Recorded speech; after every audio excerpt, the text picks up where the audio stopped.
ស្និទ្ធនេតនិតប្រលឹង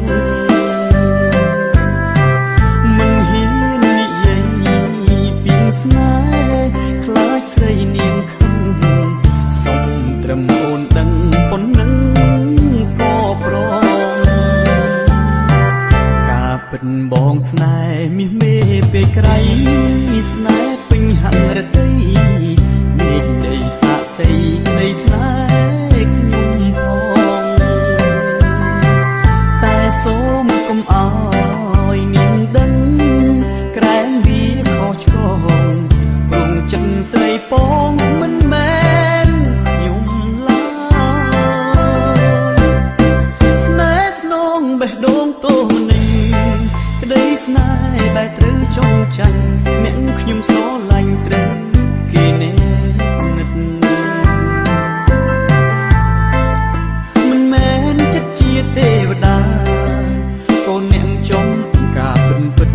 ចេះឈឺដួងចិត្តវ៉ូមិនដឹងទេបើសិនសាលបងសារភាពថាស្នេហ៍ខ្លាចណាស់ខ្លាចតែស្រងកៅនេះមេអូនមិនប្រណីលែងឲ្យខ្ញុំជួបមុខនាង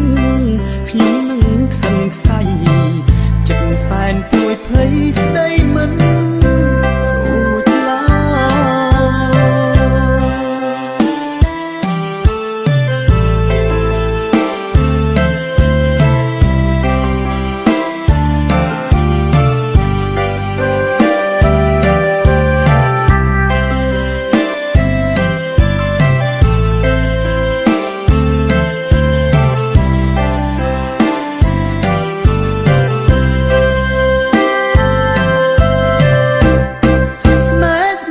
បេះដូងទោមនី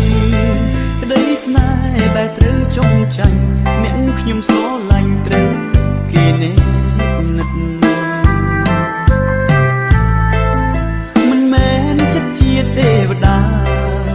កូនអ្នកចំការពិនចេះឈឺដួងចិត្តវ៉ូមិនដឹងទេបើសិនសាលបងសារភាពថាស្នេហ៍ខ្លាចណាស់ខ្លាចតែ